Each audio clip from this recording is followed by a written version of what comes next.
Season 2, Episode 2. How are you doing, Neil? Good, thanks, Andrew. Yeah. Lovely day. It is a lovely day. Ready for another lovely podcast. Yeah. And now we're in Season 2. We're looking to do, Neil and I had a bit of discussion, do things a little bit differently. Yep. We're hoping to, Season 1 ended up being a few sort of about sustainability, inadvertently. Yeah. This time we're hoping to include some actual farmers on our podcast this time. And so today we are joined, and absolute pleasure to have them with us, by Catherine Pickford and Nathan Crocker.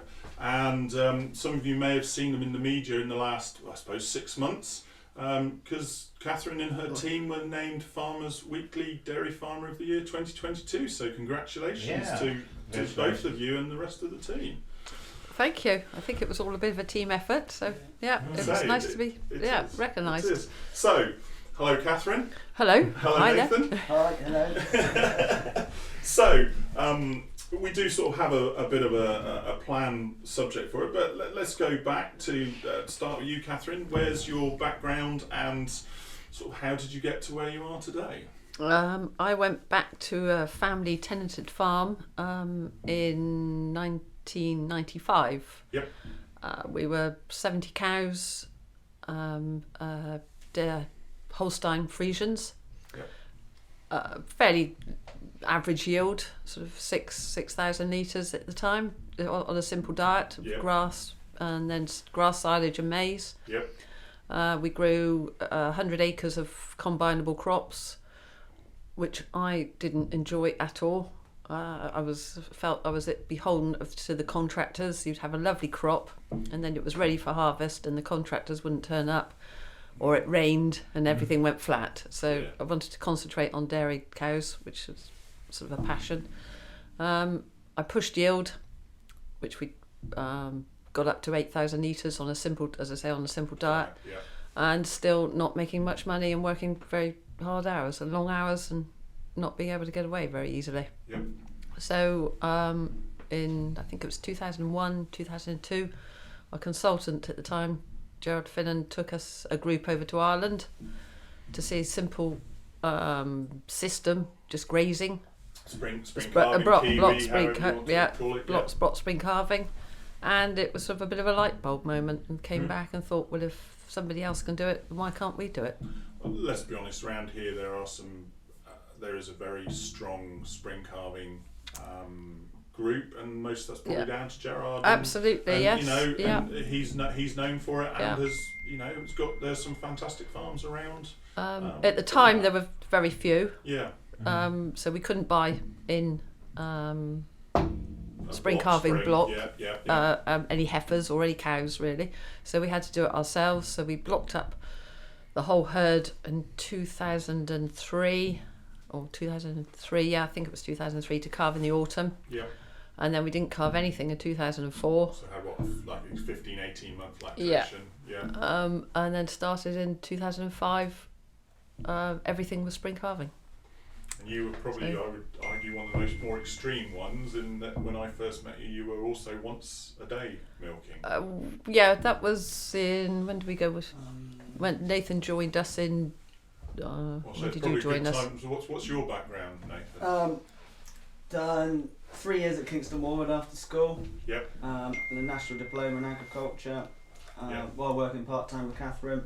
Yep. Finished college. Went full-time. And then went over to New Zealand for 6 months to see how it's done over there. Yeah. Which was very good. Yeah. Very eye-opener. How low-cost systems work. Huge herds. Come back and told Catherine I was feeding too much cake. That's probably positive that he's telling you that. Yes. The reason we went once a day was because Nathan was going to New Zealand and I was going to be milking the cows. Right. So that was the reason, wasn't it? So yes, the decision was made. That's it. Yeah. And then obviously being with Catherine since. Catherine ever since. Yeah. I mean, we'll go on to about what I'll do is I'll bring in some quotes. Obviously, I mentioned that you won Farmers Weekly Dairy Farmer of the Year. and I know one of the judges, so I asked him for some reasons. You've probably heard these before. I haven't actually. No. Okay. I asked one of the judges for some comments because I know him, and the comment was the main things we picked up on were: one, work-life balance was fundamental to the whole business and its ethos for both owner and staff. 2, succession planning was very forward-thinking with Nathan and gave the business a very clear direction. 3, plus obviously a business performing very well financially and practically despite the challenges of the weather last year. So if those are the first times you've heard those, Yes. any comments on that? I thought when you got the presentation they would have made some comments along those lines, to be honest with you. Well, I don't know. I can't really You were as a remember. haze, It was a wasn't it? haze. Yeah. Don't really It was listen to that. do you? I was astounded. Yes. Yeah. So taken from point, what would you, okay, work-life balance, what would your comment be on that? That's obviously something that's fundamental to you, I know Well, it is. it's something that we're trying to achieve. That we don't work all hours of the day.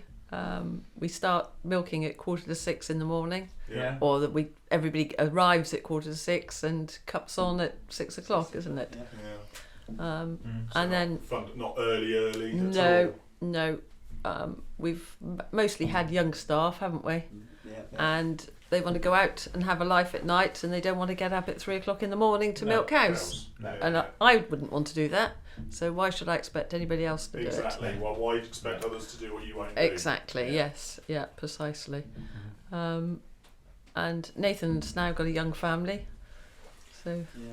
So time at home is precious. It's important. Yeah, Yeah. I've got to be honest with you, I think that, if I, obviously because I've got 2 young boys now, if I go back, blimey, I've been home 15 years, but if I go back to 15, 20 years ago now, there's no way I would have had time for a family given the hours I was doing. It just wouldn't, they No. might be there, but they wouldn't have been, You wouldn't have seen them. wouldn't have seen them No. or wouldn't have, comes back, I remember someone making a comment to me once. They said, I never saw, or was it the wife said something about the father never saw the kids till they were about 5, I just kept them out his way because he was just so busy or whatever. Yeah. They just, my role was effectively just to keep them out of his way. And you're like, well, I suppose life has changed, but it's they're important, aren't they? Let's be honest, Yeah. they are important. They are important. You're not going to get that time back. No, you're not. No, as much as sometimes they're a pain in the and you want to, but you also look at how, it's a great time. And then succession planning was very forward thinking, and we'll touch on this further, but obviously you've got a plan going forward, and we'll we talk do. about it. I want to sort of encourage or help people along the way. It's very difficult to get into any sort of agriculture young now, Right. unless you're born into it. Even if you're a tenant, it's difficult for succession nowadays. They're very short tenancies. We're fortunate that where we are now, we've got 10-year tenancy. And my plan is to retire after that and help Nathan buy cows and achieve his ambitions. Which is fair enough. Yeah. And then good business performing well financially and practically despite the challenges of last year. Well, we're Well, everyone was yeah. challenged last year. Well, really. yes, everywhere, yes, but milk price was good.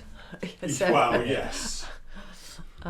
So yeah, we sort of make hay while the sun shines. Really, Yeah. yes. I mean, as you say, I've known other people. Again, not a million miles from here, made a comment to me last year. They'd never made so much money as what they did last. Yeah, Yeah. it was a good year. It was Yeah. a If good year. you've controlled your costs, you're going to Yeah. make it. Well, that's what we concentrate. concentrate on is Yeah. controlling the costs, basically. Yeah, Yeah. we're out of everything else is out of our control. Exactly. We're bottom of the food chain, Absolutely. so we Yeah. have to, and we are forever keeping on to our staff, aren't we? That we are a low cost Yeah. Yes. production.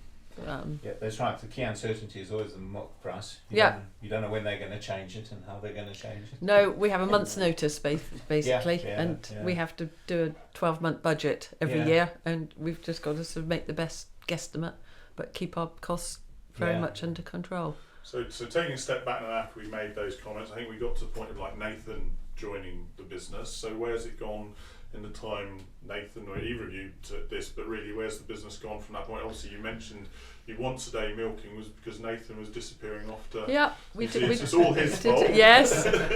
Well, we did that for 3 or 4 years. So you obviously kept Oh, wow. with it. Well, okay then. You kept with it. Yeah. Why did you keep with it? We had very old buildings. Yep. Traditional building that we had a parlour in that Yeah. we extended as much as we could. It was just, what was it? 1428. Yep. Little. Tiny little tiny collecting, shed, yeah. yeah, in a shed in a little collecting yard. Yep. In at a right angle, out at a right angle. Yeah. All Okay. wrong. then. Cow flow. flow was Everything you could appalling. want, what? Yeah. Yeah. And I yes, I was forever had a long tenancy there. I was forever trying to get the landlord to agree to, Invest. well, not necessarily invest, to allow me to put a new building up Yeah. and a greenfield site, new parlour, but they were very reluctant, and in the end we gave up trying and just looked for somewhere else to move to. So So once a day worked well, because the cows then, we had to walk them a long way Yeah. up hills, Yeah. quite steep hills, weren't they? So fundamentally, it was more once the decision had been made, because you'd gone to New Zealand, it was more about infrastructure and pressure Yes. on infrastructure made more sense. Did you see any negatives, or what were your? I guess you started at a calving when you Yes. went. It wasn't just suddenly happened. But did you notice any difference? Was there any resistance from the cows, or No. There's got to be some It stories, took 2 days right? Wow. before the cows didn't look to come in the Was that afternoon. all? Yes, Right, so they didn't mind. They didn't So mind. when did Yeah. you do your once a day? from the moment they calved. No, sorry, The I morning. mean as in time wise. Was it like 8 o'clock in Oh. the morning? Usually normal time. We stayed at Yeah. 5:45. Yeah, still stayed at that. Yeah. But obviously, once a day takes a bit longer, so we Yeah. were milking until 10:30. Yeah. It was 10, Yeah, 10 yeah. past. And when you went back to 2 times? That was when we moved. Yeah, and did from- they? Yeah, they.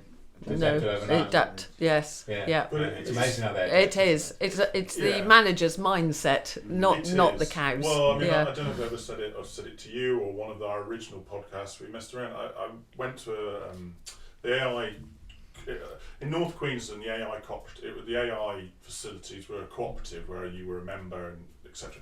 And I went to one of their annual meetings once, and we had this conversation. And they were talking about this bloke said, "Oh, when I brought the farm back in, I don't know, let's say it's probably 70s."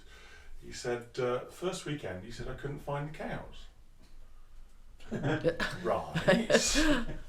He said, it took me weeks to get it sorted. He said, that sounds like the previous owner only milked his cows Monday to Friday, twice a day, Monday to Friday. Friday evening, they disappeared off into the bush and didn't come back out again until Monday morning. And okay, yields have been lower and all this stuff. And he said, it took me months to get these cows to not disappear on a Friday night and not come back till You want the to Monday. work on right, a Saturday. yeah. It's ridiculous. So this bloke basically didn't milk cows Oh, wow. Saturday and Sunday. Yeah. So I mean, as you say, it probably is mindset. But what you're saying is the cows adapted probably quicker than you did in some ways. Most definitely. Yeah, Mm. most But definitely. I mean, did you not? Was there a drop off in yield at the time, or? Yes, yeah, we lost yield, but Yeah. what we lost in yield, we made up for in milk solids, Solids. which is what we're paid for. Yeah, We're on Fine a Barbers, common just service. on a yes, cheese contract. on a cheese contract. Yes. Yeah. There was yes, we took a slight hit, in production. Well, in production. Yeah. But we saved on the costs, running electric in the afternoon Running and chemicals once. and. Yeah. So yes, it proved to be profitable. Were there any negatives? No, I don't think so. Heat spotting, that kind of stuff that you would. The only negatives were you had to be a very good grassland manager. You couldn't make mistakes. Yeah. If you made a Right. mistake, the yield plummeted. And then you you'd had have to to get get up, up given them And then, enough or whatever it yes, exactly. was. It's not like you weren't moving the fence twice a day or anything like We that. did, yes, Yeah, if we still needed moved to, it, yeah, You we would. would go You out still and managed yes. really carefully. Yeah. Yeah, Yeah. we still looked at them twice a day. So. Yeah, so you could still Yeah. do heat spotting and all. Yeah, Yeah. so you still go out in the afternoons and heat Yeah. protect or Our whatever it paddocks might were all be. different sizes, weren't they? So sometimes we had to move them at different times of the day Right, once yeah. they'd finished. Yeah. But it was managing, not going out too soon, because if they saw you, Yeah, they wanted to move. Yeah. Yeah. It's time to Yeah. move. Yes, exactly. More food. Yeah. to eat. Yeah. it had its challenges in it. It did. Itself. And in the spring and the autumn, it was probably I felt it was slightly more difficult because you weren't bringing them in off a paddock. Yes. So if it was wet, you had to move quite frequently. Right. Then, Yeah. And do you feed silage during the winter, or is it? Everything's dried off week before Christmas. Oh, I see. So Okay. it's just So you'll leave grazing until Christmas, and then. no, we graze with our autumn rotation planner. Yeah. Start the last round in October. Yeah. And then make the last round last until the end of November usually. Right. And then they're in. We milk indoors for a few weeks. Okay. And then dry them off. Oh, right. Okay. You've got better housing where you are now, haven't you? well, we Or can more only housing. more housing. Yes, we have got loose housing though, so we can't keep all the cows in milk. So as soon as they come in at night, then some are dried off. Yeah. Or any thin ones are dried off. Yeah. But so taking a step, as you're saying, you'd gone as far as you felt you could on the farm you were at, which is where I obviously first knew you. And then obviously you were looking around. You've moved to the tenancy you are now, and have you made some changes? Is all I've got to say, and what that was. I mean, do you want to talk through where it started, where it is now? Because I mean, we were talking about just before we started. I mean, it's 5 years you've been there now, and it doesn't. Well, yeah. Yeah, with the changes, we increased cow numbers, didn't we? Yeah. We did our budgets, and we realised that we needed to have more. We had to put a new parlour in. Yeah, as I say, you put new parlour, new yards, cleared old buildings. You've done a lot there. Yes. New laneways.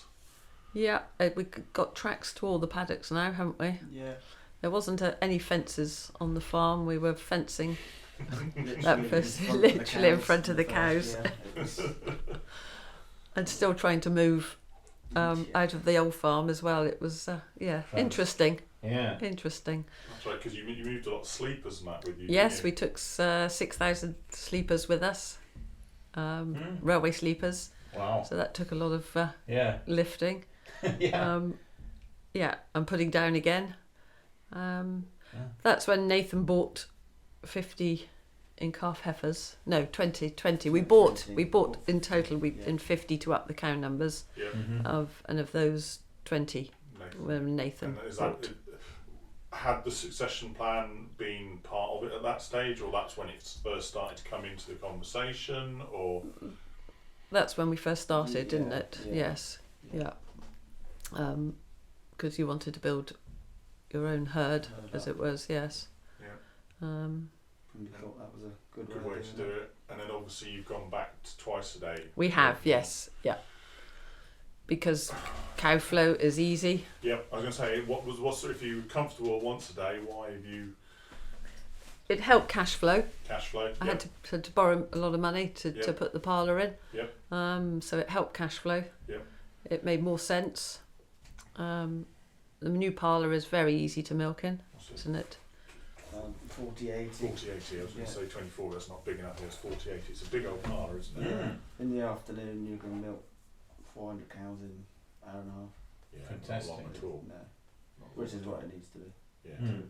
Keep staff as well. They don't want to be stuck in a parlour. no, definitely. No, for 3 hours and No, it's in bad conditions and high cement Exactly. and holes. And No. Did you ever think about the 10 in 7? we've thought about it, but that's as far as it's gone. Yeah. Fair enough. I think whilst we got staff, although we haven't at the moment, but whilst we've got staff, milking is not an issue. Yeah. If we're going to employ, hopefully, two more soon. But if that doesn't materialise, then Who it's knows? definitely something that we would think about. Definitely. Yeah. And again, by the sounds of it, cows have always adapted. Yes. I wouldn't have any issues about the cows. Yeah, No. and as you say, that it was probably, as you say, more our mindset. We'd be like, Yeah. how Yeah. are you going to do it? And but your own experience from going one to the other, it's. and We've back got again. several people in our discussion groups. We both belong to discussion groups that do it very successfully. Well, so, there's 10 in. yeah. And yes, 10 Yeah, to 7. funny enough, I probably met one of them, Yeah. or caught up with one of them again recently, and they were milking at like 12 o'clock in the day, and it was like, oh, okay, you're doing that. Oh, okay. Haven't seen you for a little while, but good to catch up. Yeah. Right, so midday then. Yeah, that's interesting. Well, it changes, doesn't it? Because what is it? Every 12, not every 12 hours. It's I can't remember what it is. I think the longest they can go is, I want to say 18 hours. Yeah. Otherwise, you see a drop in yield. But it's to allow them, I think, isn't it, to have more time at the weekend, basically. You're only Yeah. milking once a day at the Yeah. weekend, and then allow them again more family time, almost Yeah. as like what Yeah. you were Yeah. you were saying. Definitely. That makes sense. Yeah. Yeah. So when you moved to where you are now, Nathan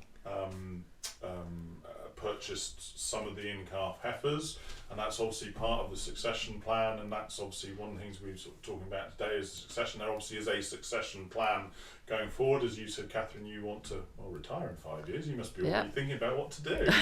Put your feet up, go and cruise.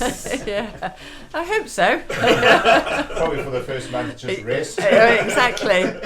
Exactly. Does your husband know what you I have do. planned? No, I'll let him know nearer the time. But so from where it was 5 years ago, where is it now, and how is it going to develop over the next 5 years? Cow numbers are similar. Yep. We've decided now to get better, not bigger. Mm-hmm. Yep. Breed better cows, and stay with the numbers that we are. What are your goals on the cows? Your targets. Target is 500 kilo cow doing 500 kilos of milk solids off of 500 kilos of cake. We are yet to achieve that. Fair. It's easy to remember though, isn't it? I mean, I know that's a lot of people want a kilo of milk solids per kilo of cow, but you've defined it. We want 500 kilos doing 500 kilos with 500 kilos. We've got the 500 kilo cow. Yeah. Yeah. And where are you in terms of milk solids? Last year we done 475.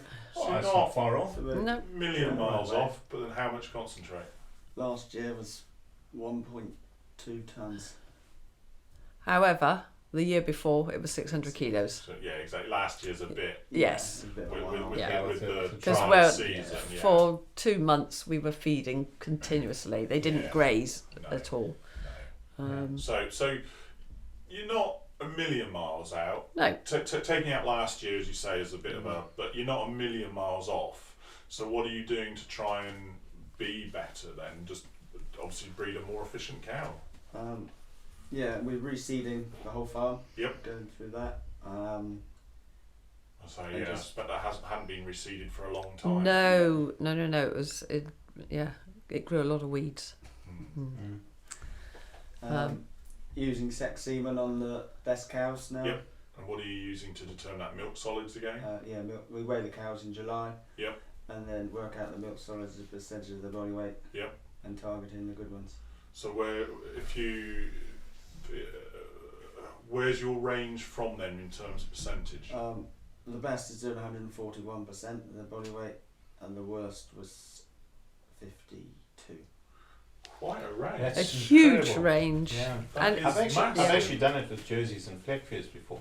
Same study. Because we were actually just using fleck furs in South Africa onto a jersey herd, and I used exactly the same system you're talking about. It's amazing, isn't it? It is. And you can't tell by looking at the cow. No, you can't. No, No. it's a tiny little thing that you think she's not going to No, do anything. exactly. By far the most Yes, efficient. she is. That- And then that's a great big thing that's Yeah, up yeah, it's here. absolutely worthless. It's useless. That's right. Produces white water and yeah, there's yeah, nothing. yeah, eats tons. Yes, yeah.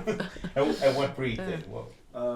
The New Zealand Friesian. More Cross New Zealand kind of jerseys, freezing. yeah. Yeah, so LIC sort of. Yeah, that, yeah, that yeah. kind of. So Yeah. mainly LIC and Jersey. Yes. Yeah. Yeah. Yeah. Yeah, one of the things that happened to me when I got to the UK, just talking about this kind of thing, which is 15 years ago, and I went onto farms and the guys would say to me, what we want is a small cow, very fertile, very high solids, and they last forever. What do you think of my Holsteins? And I go, you mean you want a Jersey? that's a Holstein. You just described a Jersey. Yes. It's amazing because that exact concept of what you guys are saying. Once you've identified the right kind of animal, it's much easier, isn't it? It is, yes. And a crossbred is much more fertile and much easier to look after. Feet are better. And feet are better. They have to walk 1.7 kilometres is the furthest paddock away. A good mile. So over a mile, just over a mile, yeah. So they have to be good on their feet. And not too heavy. And not too heavy, no. Yeah. We've got wet land, some of it's quite, clay. Yeah. So we don't want them to sink up to their bellies in it. I've seen one or two of the wetter paddocks. Right, yes. Yeah. So what is your top cow? So what does she look like? A Jersey. Yeah. I talked to you, that one. Yeah, she does. So what percentage are you putting to sex semen? 25% to sex. Yep. That was last year. 25%, wasn't it? year. Yes. Mm-hmm. This year we've upped it. We've upped it 30% this year. 30% this year. Okay. And what are you using for sex again? Depending on what they are or where she is in her cross, either a black and white LIC or a Jersey. Really scientific, actually. Is Andrew. it? Really scientific. Good. Is this one like I've known in the past? If it's too big, we put a fridge Yeah. on it. If it's too We small, call it we put a crisscrossing. Holstein on it. It's called Yeah. crisscrossing in New Zealand. Yeah. Yeah. If it's black and white and big, it has a Jersey. Yeah. And if it's too small, it has a Frisian. Yeah. And if we're not sure, it'll have a crossbred. Okay. A crossbred bull. But it's funny, when I started my career as a classifier, one of the things that I used to say to people that were trying to breed is either a cow's too frail or she's too strong. If she's too strong, I'll put a bull that's got lots of milk. If she's too frail, I'll put a bull that's got lots of type. This is in old days, when type used to be actually big, strong. And that's actually how you could go right across it. So I've always believed in what you guys are doing. It makes perfect sense. Well, that's it. Yes, Yeah. interesting. So Yes. where are the jerseys coming from? They're on the New Zealand. They're New Zealand yes. as Yeah. well. So Yeah. like you're using Yeah. Danish or They're not. No, they're not frail jerseys. They're very No. capacious. No, hard, it's fine. hardy Yeah. jerseys. Yeah. Yeah. So you the top 30% are going to sexed. Yeah. Then how much you conventional under that? Yeah. For the next 50%. Okay. Yeah. Yeah. And so that's going to leave 20%, I'm guessing, to And that beef. has beef. And all the Yonis cows have beef. Yeah. So any health issues Yeah. or inefficiency issues is just purely going to. It's the beef. Yeah. Would you? Because I'm just trying to think. If you do that, you're potentially getting quite a high replacement rate. Is that looking to sell some, or is that looking, or would you in future go, no, we'll do 40% to sex and everything to beef, or where do you see that going? I don't think we'll ever go completely to sex because it lessens your Yes. choice of boys, yeah, it's 'cause and it lowers your gene pool Yeah, really, or closes in your gene pool. Yes. So I can't see us Because not every going. bull's sexed. No, Yeah. no. And the 50%, I suppose, conventional, would you be using more crossbred bulls then? Or just so that you get better value on the calf, or No. It's not really? No. Just, you do exactly the same exactly system. the same. Yeah. Okay. Because obviously that's the weakness of a Jersey is the bull calf is Yeah. not Yes. fantastic. Yeah. But then if it's out of a crossbred or it's out of a bigger cow, well, you're probably getting a better calf. Yeah. People like our calves Right. because we do them properly. Even the bull calves, we spend time messing around, Makes giving a them difference, colostrum. doesn't it? Yeah. And quite a few of the calf rearers now like calves, a group of calves from one Yeah. farm, Yeah. rather than buying in for All markets over. and disease. Yeah. Yeah. And we can produce a good group very quickly. Yeah. We only calve now for 9 weeks, I was don't just we? going to ask, what's your calving targets? You just said 9 weeks, but where are your, I suppose, empty rates is probably the. Empty rates. Empty rates. Anything 10% or under in Yeah. 9 weeks. Yeah. Um, Are you What- achieving that? well, the vet said last year we did, Right. but- You're not convinced by the. but then we had some later ones that were 12 weeks rather than Right. in 9 weeks. But on paper, it looks good. Yeah. But that's all right because you could probably just try them off a little bit earlier. So They're calves. Yeah. They might get back in calf this year. Yeah. Yeah. But you're achieving the fertility target that you want. In We calve 90% or 89%, I think, in 6 weeks. So wow. Yeah. That must be fun. So busy 6 weeks. Yeah. Very busy. Yes. Yeah. I remember one seasonal breeder in South Africa that was also using the kind of New Zealand system, and he said to me the one thing that always fascinates him is that if he inseminates 50 cows in one day, they don't all calve on the same day. no. I always find that's quite interesting. It is. Yes. And like I said to him, well, those cows know there might be a lion down the road, and he might want to calve, and so they spread them out. And he said, "I haven't got any lions." Yeah, but I did find it quite interesting. Yeah. So you're looking obviously to be better, and then where else is the way forward then, I guess, from your point of view, Nathan, to I guess having more ownership in the business? Yeah. Just gradually buy more cows. I've got a target to own 100 cows by 2028. Yep. In hindsight, I should have bought more cows sooner. Right. So that I don't have to buy so many later on in bigger bulk. Yeah.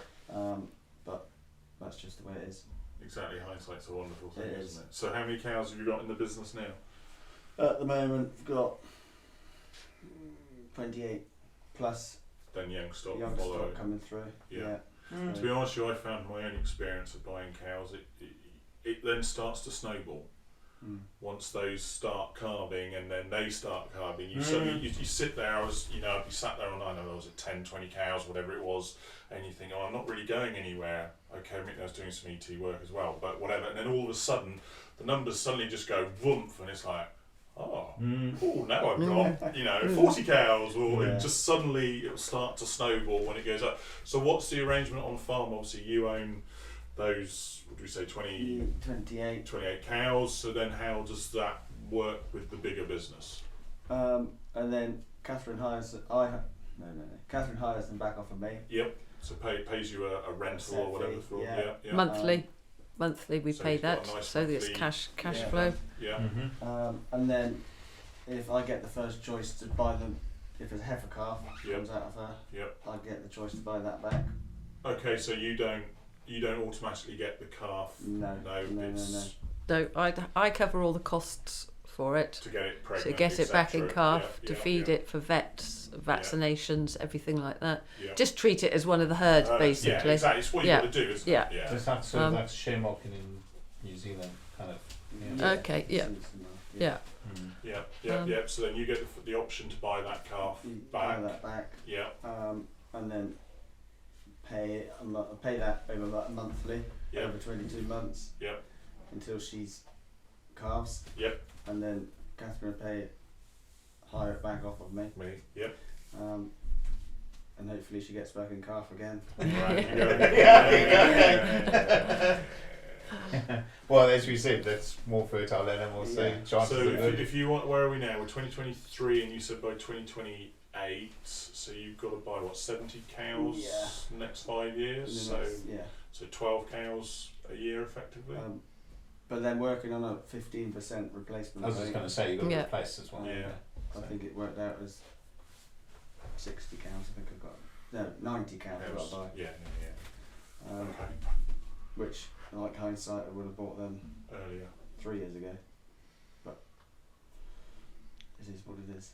Well, I suppose the nice thing is that you could always buy them when the price comes down. At the moment. To be fair, I just charge a rearing, a quite a reasonable low that we're both happy with. I'm not making money out of it. No. You're not going to buy it off farm though. No. Oh, sorry, no. From me. So I charge a fee for the calved heifer, how much it costs me, and then that's divided between 22 months to help Nathan's cash flow. Yeah. Rather than no, we're not bringing in any from anywhere else. They're all. It's real difficult to find animals that will, because firstly you're completely restricted with seasonal, because you can only buy from that portion, and then There's quite a few available now. Are they? Yeah. But it's also I suppose a lot of risk people buy bringing it. in, isn't it? Yeah. Well, exactly. Yeah. Yes. The ones that we bought haven't lasted as well. They never do they? Cows you buy in never last as well as your own. Probably don't know. They well, don't. because you remember them. Well, maybe. Yes. Sometimes that's it as well. It's like, I brought you. And you But an old cow trader said to me is that if you're buying cows, you can expect at least a 20% loss. Oh yeah. Yes. Yeah. So if you're buying 100, you're going to lose 20. Yeah. And Within I always that remember first that year, from whatever, when yeah. guys were enlarging their herds, and they were binding massive amounts of cows, and they were buying again massive amounts because they kept sort of like buying in 100 and losing 20, and then you go and buy it again and you lose 20. Yes. So you spot on it. You don't always keep No. it. And like we say, they're not necessarily used to your system or That's it, and it's just settling into a new environment, and everything's strange. So they do tend to go quicker than your own homebred ones. Well, let's say what work. Like you just mentioned earlier, the efficiencies between, would you say, 140 and 50% or whatever the range was. You know what cows are working for you, and it's always, as you say, it's always the way. It's working with the cows that work for you and your system. The best cow for you isn't necessarily going to be the best cow for someone else. It's what you want and what your idea is. Like you're saying, you want a 500 kilo cow. 500. Yeah. Yeah. Everything's got to be kept as simple as possible, and then it's done properly. If you start to get complicated, then it's beyond me, basically. Like I said, I've always loved the system of almost crisscrossing. It's much easier. You really do focus on a stage. We do have a plan, don't we, of the cows that we before breeding. We know exactly which ones have got to go to Friesian, which ones have got to go to G. So Nathan codes them all. So there's no decision to be made on the day of breeding. No. Simple, exactly. You might choose one and Nathan might choose something else. Exactly. And for the rest of that cow's life, that's what she gets. Yeah. You don't change it. That's just it. Leave it. Yeah. Yeah. It's just the heifers coming in that you then do. Yes. Yeah, because I went to a herd which sort of does the similar kind of system, and I was standing there with a guy chatting, and the cows were walking past, and basically, because obviously I would immediately be called a Holstein man because of what I do for a living. But when I was standing there, the ideal cow that I would like, it's not true. If I was a farmer, no, it's not. Well, I know you well enough to know it's not true. The cow that I thought was an ideal, we actually both agreed with, and the ones on the either side. The one that's too coarse and the one that's too frail. Neither of us like. Right. Yeah. A lot of people don't realise you've bred some very good jerseys in your time. Oh yes. Yeah, I love jerseys. Yeah. It's just, as I said to you, it took me a while to figure out what people are asking me for. Right, yes. And yeah. I'm thinking, well. And actually, a very good mate of mine did that. He actually followed what not only myself but someone else said to him. He's go Jersey, and once he'd gone Jersey, he actually said to his neighbour who was a Jersey farmer, "Why didn't you tell me? This is how you make money." He'd never done that before. So the plan is, Nathan, obviously to buy more cows. So by 2028, which is when the current tenancy is up, finishes. Yeah, you'll have 100 cows. What's the plan then? To then be on a share farming arrangement with Catherine, hopefully continue where you are, or? Yeah, that's one option. Yep. Another option is to find my own tenancy somewhere. Yep. With 100 cows. Yep. Because you've got the stock, you've got that already. Yep. Or find something if Catherine wants to retire, and sell her cows. Find somebody else to go share farming with, partnership with. Exactly. And go down that route. There's lots of different she options. can still retire and you share farm. Yeah.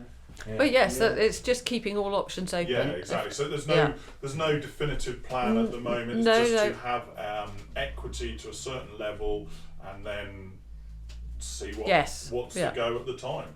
Yeah. And if I can help, then I will. But it's got to be beneficial for both of us, obviously. Of course it does. Yeah. Of course it does. And in your planning for this, what's the word? What lessons have you learned, or what recommendations would you give for anybody planning on planning for succession, or where you've reached to get to the point where I would always have somebody independent to adjudicate, to facilitate. Just so that there's no friction and everybody knows where they're going, and to be open as well. There's no secrets, are there? No. We both know what we want, and we want to work together to get to that situation. But I think it is important to have somebody independent to sort of help us along the way, isn't it, and guide us. And be open about where you want to be. Which a lot of people apparently don't do, and then you have the family frictions or whatever, or the family frictions. Really fun. Okay, so to have a good facilitator, have clear goals and aims for you both, where you want to be, and be open about those goals and where you want to be, and how you're going to get there. And I suppose there's got to be some compromise along the way. I'm sure that it helps both to do it. Exactly. Yes. But and then something I was going to say is you're both members of discussion groups. What do you think they bring to you in the business? They've got me to where I am at the moment. I wouldn't be here without a good consultant, and B, the discussion group. They're great mentors. They're great friends as well. Our discussion group's been going, I think, 20 years. Gillingham Graces, which been going a long time. And any problem we have, we've got WhatsApp group. We just ping it on the WhatsApp, and somebody will come up with an answer, or they say yes, we're having the same problem, or whatever. It can sometimes help, isn't it, to know that you're not the only person suffering that particular spring or whatever it happens to be. Yeah, and the deepest, darkest, wettest. When you're carving in April this year, when it was just everything underwater, we were all in the same position, and you help each other out, and just a bit of moral support, really. That's all that's needed. It does. Nathan's a part of his own discussion group as well. They're all very young, forward thinking. So that just keeps me on. Keep you on your toes. And keeps me on track. I'd encourage all our staff to belong to discussion groups. It's important to get them off farm, and to see other things, and see other systems. Yes, that's part of it. You say it's not just about the learning and seeing. It's also, like you've already mentioned, the moral support. Everyone's suffering the same thing, because let's be honest, farming can be a very isolated industry at times.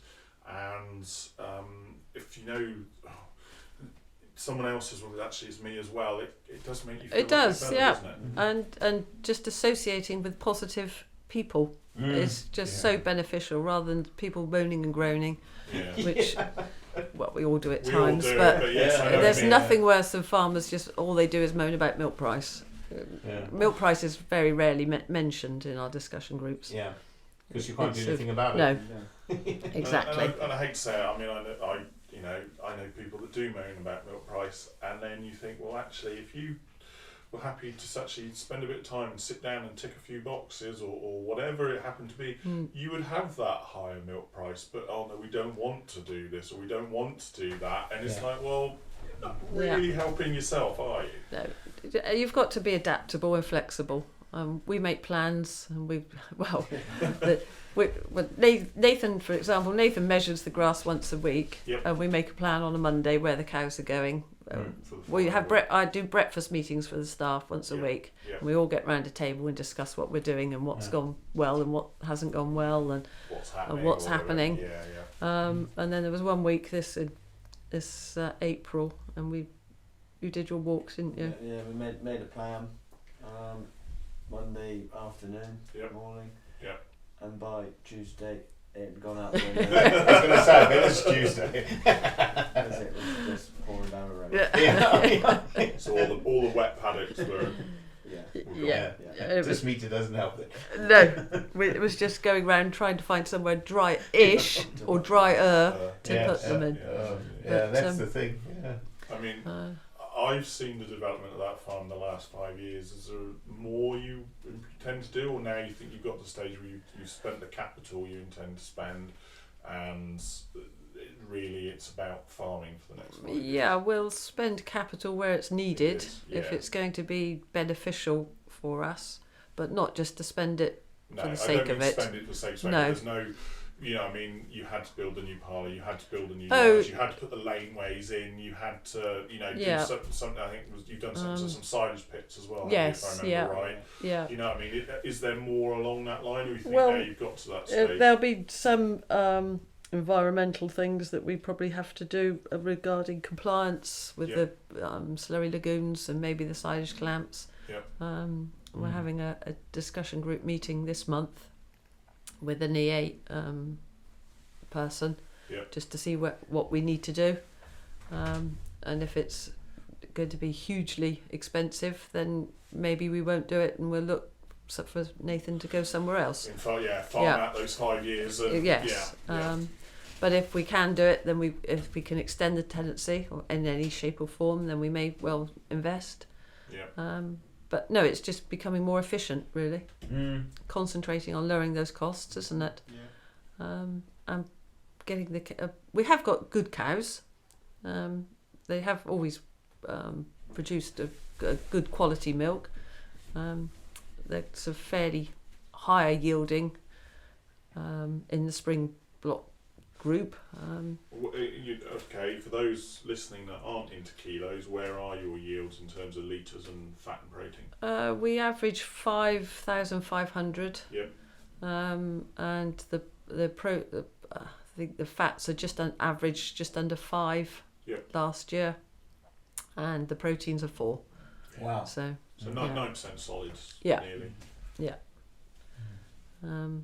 So yeah, we're just looking to improve that. Yeah. And Sure. from grass, Yeah. basically. Yeah. That's the most efficient way of producing milk. It's what cows do naturally, Yeah. and it's They're nice to exactly- see the cows out in a paddock. They're ruminants, aren't Yeah, Yeah. exactly. Yeah, it's another question I was asked in all my travels around the world. Where do I think the best place is to dairy farm? Well, in England, grass grows, and Ireland, of course, grass grows. Yes. Yeah. Usually, yes. usually. Yeah, I mean, 90% of the time exactly. it's raining. 90% of the Well, I time it's suppose rain. the flip side of that is I know, like my time in Oz and whatever, it was like, well, over here, like last year, everyone's going, it's a drought. I'm sorry, it wasn't a drought, but it was a dry period. But we know it will rain. Yes. You know, it might be a couple of months, but it will rain. Exactly. Not like in Oz, it was like, No. when's Well, it hope going it to rains rain next next? Yeah. Yeah. You know, so as you say, it is. It's a good grass growing. Yeah. It's a good grass growing area. The west of the country is fantastic. And That's why it's so popular. It's strong in dairy, isn't it? Whether it's here or Cheshire or whatever. It's And I mean, to be fair, there's nothing else that can eat it. Well, no, exactly. It's not No. like you can fatten No. beef on it or No. put sheep on it. Yeah. And yes, the dairy cow does it very efficiently. Yeah, Yeah. it really does. Like you were saying earlier, I mean, the efficiency of that cow is like unbelievable. Yes. Yeah. You can't believe what they can do with a mouthful of grass. No, exactly. Yeah. Yeah. So what else do you see as next 5 years? What do you see being that plan for the next 5 years, apart from breeding a more efficient cow? For me, not to work quite so hard. Fair enough. I plan not to wind down gradually. That's my plan. Yep. We like to have a progression of staff. I like to help younger ones coming through to progress. It's nice to see them if they can improve and go on to greater things. Yep. So I don't mind having sort of staff leave to go, to progress basically. Or go to New Zealand or whatever. Yeah. I encourage them to travel as much as possible when they're young, because I wish I'd done it and I hadn't. So that's the time to do it. It is, definitely. Yeah. It's the time to do it when you're young. Get out and do it, because you haven't got the same commitments and No. ties. And Or energy. Yeah. Oh, No. That too, yes. So that's my plan is for when we do retire. Is that we're going to have our gap year. Tremendous. Don't just go to New Zealand to look at cows. No, I have no intention. It would be nice to see maybe 1 or 2 herds, but just in passing, not to go and look at cows ad infinitum. What about you, Nathan, these next 5 years? It's just to not tweak the system as such, but just keep progressing. Progress it, yeah. I'm guessing spend time with that young family. Yeah, and grow those cow numbers. Yeah, that's the main thing, is to grow those to get where I need to be. Yeah. And spend a bit more time at home. I say a bit more time, and make it sound like I don't spend any time at home. She might be glad of you to be up the farm. Yeah. We want to see you. Yeah. You hear that a lot about farmers, isn't it? There's the wife who retire, and then the wife's like, "Go away, go away! You're always busy." He's used to not being here, and now you're under my feet all the time. Oh dear. But yes, I mean, I think as we sort of draw this to a close, I mean, are there any more words of wisdom from either of you? Start with you, Catherine. So I think we've covered most of this. Yes, I think have a good consultant. Listen to what they say. Was it he that nominated you? It was, yes, yeah. Which was a shock. And even a bigger shock getting into the final, and even a bigger shock actually winning it. It was very exciting. But yes, I think. Have you had the plaque yet? Yes, we had the plaque. Yeah. Put it up here. But we got, and this year would be even more exciting because I had now having.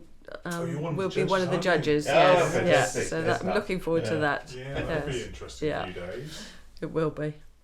Yes, definitely. Very much looking forward to seeing different systems. It's not just about block spring calving. There's other ways of skinning a cat. That's right.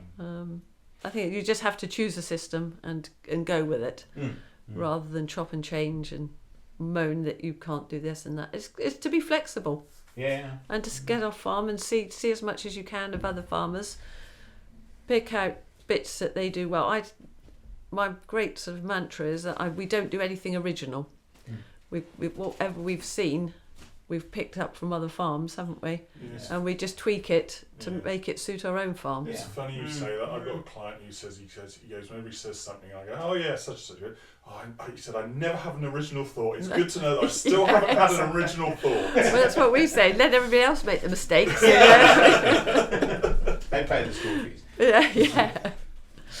So yes, we just sort of carry on as we are. I think as much as we can. We've got a nice system, nice group of cows. Yeah. Obviously, all working well, and working well. Obviously, you and the team have that recognition. Back in, was it December? October. October, was it? Yes, right. October. Whenever it was, end of last year. Yeah. Last year. Yeah. And Nathan, any words of wisdom from yourself? We speak about the other day. We spoke about KPIs. Yep. And there's one thing I heard is the KPIs keeping people informed. Yes. Interested. Yes. Involved. That was it. Yeah. And that's what we try to do with all our team. I love it. Is So keep them involved, good. Yeah. interested and up to date in what's going on. Otherwise, they don't see the results of their hard work. Yeah. And then they lose interest. It is. It's keeping, as you say, it's keeping the whole team. Yeah. Focused. What we've realised that we didn't realise before. Now we're recruiting staff, and they come for their interview, is how little people are involved on farm. They say we'll get up at 3:00 in the morning, we milk the cows, and we have no idea what they're producing. How much they're eating. How much it's costing. They're literally just putting exactly. their cluster on, and that's it, basically. Then they wonder why we're not attracting staff into the industry. So that's why I think it's important to keep the young people not working 60 hours a week. Nobody wants to work 60 hours a week anymore. And to keep them involved, as Nathan said. I've got one guy that's actually built themselves just for the guys to have their lunches, and it's sort of like a separate building, and it's like almost a conference room, not quite as big. and I've been to give them a talk before, but they get all the staff into this place, and then we put it up on the television, and I actually explain to them how right, genetics yes. works. Okay, And yes. I've done this Yeah. actually twice. So when we do genomic testing there, I explain the results to Right. everybody, and everybody says, so exactly what you guys are saying. Yeah. It's so important. It is, yes. Yeah, It definitely. is. I mean, as an example, I remember having a classifier in Victoria once, and I got the whole staff rotated round while they were doing other jobs to come and listen And or the classifier talk through it, and they're like, oh, and some are like, we've never what had it's this about. before, or No, we've never. No, that's or- what they say, isn't it? The people Yes. that come to Yeah. us. Yeah. And the business will also pay for a training course, one a Yeah. year for Yeah. them. Yeah. Nathan's done focus farmers, and and entrepreneurs in dairy. Yep. Yeah.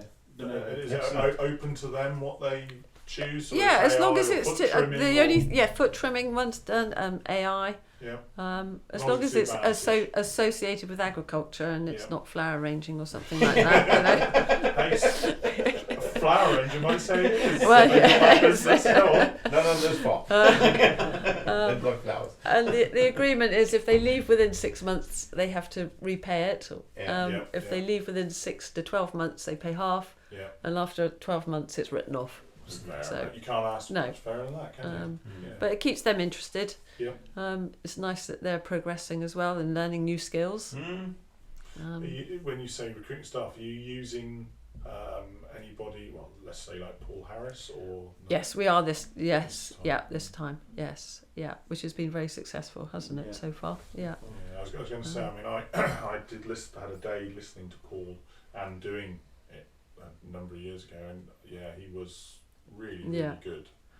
Really But you're good. dealing with James now, aren't you, Nathan? Yeah, James. is, Yeah, I don't know. It was only Paul. I know he's expanded since Yeah. then, and he was looking to. But yeah, I don't doubt Paul. And a lot of what he said was made a lot of sense. It does. Actually, Yes. a lot of sense. Yeah. And I've done a few things like that, like when I was in Oz, and that with I was part of the cooperative dairy farmers, and I was one day young coordinators, as they call it, an awful title, but and we got to do things like that, and that was the one day that made so much sense. He spoke a lot of sense. Yes. Well, he came to visit Gilliam Grazers, I think Paul did a few years Yeah, ago, I think he did. and then he profiled us all, and it was It's a bit scary, isn't it? it was just so spot on. Though he got Yes. everybody completely right just by the sort of ticking boxes. Yes. Yeah. So now we do profile. We are starting to profile, aren't we? Yeah. People that come to work for us, just so that we know what sort of person they are. I know, because I read mine and it was like, yeah, that's a bit too, Yeah. bit too right.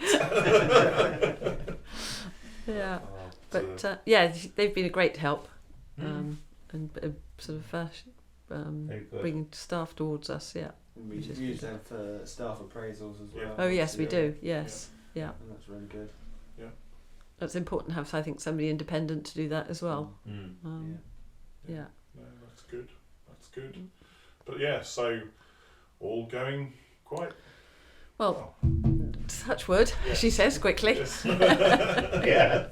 Yeah. Farming, that's important. Yes, yeah. I've learned never to sort of think, be quite smug and think, yes, Yeah, things yeah, are going yeah. well, because the next day something will drop Yeah, dead or something will fall Just off. Or as you've got it going exactly, nicely, Yeah. someone exactly. leaves Yes, or yeah. something goes Something wrong. will happen. Yeah. Yeah.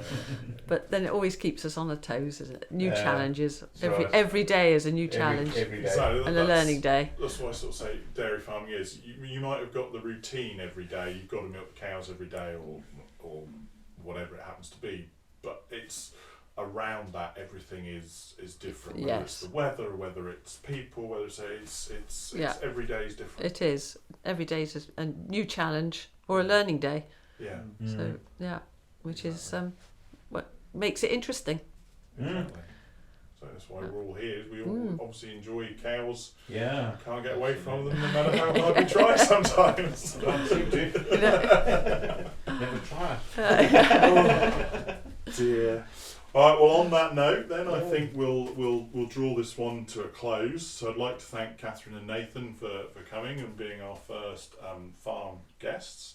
I think people will enjoy this, because I know a few people said to me, I said, oh, we're looking to get that. Oh, that'll be interesting. Yeah. It's a real story, so hopefully others will follow, because I know our aim is to try and get someone sort of every block we do, get someone in there, so maybe sort of every 3 months have someone in there.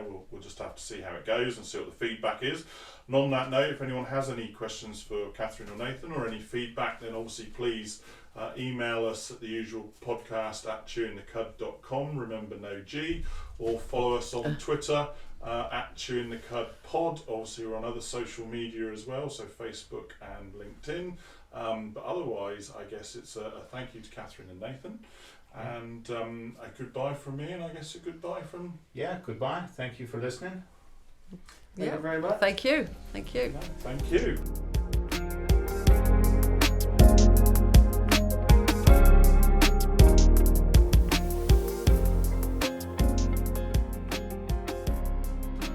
And now for the really boring bit, I'm afraid, the legal disclaimer. The information provided during this podcast has been prepared for general information purposes only and does not constitute advice. The information must not be relied upon for any purpose, and no representation or warranty is given to its accuracy, completeness or otherwise. Any reference to other organisations, businesses or products during this podcast are not endorsements or recommendations of Chewing the Cud Limited. The views of Andrew Jones are personal and may not be the views of Chewing the Cud Limited, and the views of Neil Greggor are personal and may not be the views of Master Gen Limited and any affiliated companies. Thank you for listening, and goodbye.